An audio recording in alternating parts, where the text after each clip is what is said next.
Góðan daginn og velkomin í kannski það. Fyrir sirka mánuði síðan þá fór ég í bíói með Sindra, við minn sér, og hann var að bjóða mér í bíósett og pabbi hans var að kaupa miða. Hann gifti mig að við fórum í bíóið og það var allt í fínu með það. En síðan, þegar við vorum komin inn í salinn og myndin byrjaði, þá var þetta einhver allt önnur mynd. Við ætlum að fara á Scorch Trials, sem er geðveikt góð mynd, en í staðinn var einhver mynd sem ég man ekki hvað hét.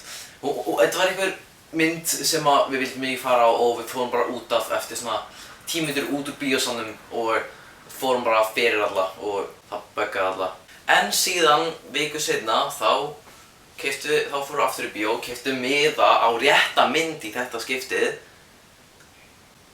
Já, það var góð mynd. En talandi um bíó, núna ætla ég að nefna 5 hluti sem ég hataði í bíó.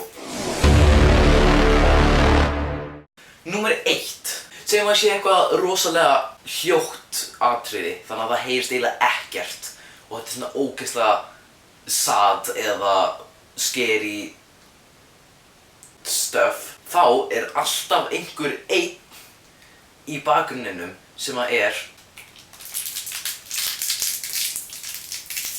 bara nei. Nei. Ég meina, hann Sindri, hann gerði þetta í bíónu. Ég leit á hann, starði djúpt í augun á honum eins og ég væri að fara að myrða hann. Og ég skal leyfa ykkur að ímynda ykkur restina af sögunni. Allavega, númer 2. Þegar fólk talar í bíónu. Svo já, hvernig varst þú í gær? Ég meina, það er lagið, í auglýsingunum þegar myndin er ekki í gangi, en síðan byrjar myndin og það talar nákvæmlega jafn hátt og bara er að tala um nákvæmlega það sama og það var að tala fyrir auglýsingar. Og já. Númer 3. Þegar fólk er að texta.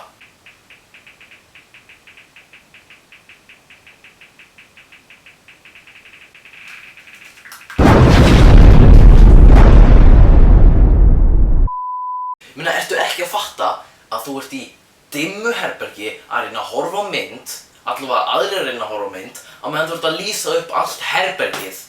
Jöp, ég hata það. Númer 4. Þegar fólk segir, núna, þá kemur ógeðslega sorglegt atriði. Ég meina, það er bara, nei, bara, please, ekki. Númer 5. Þegar fólk kaupir miða á vitlausa mynd í bíó. Japp.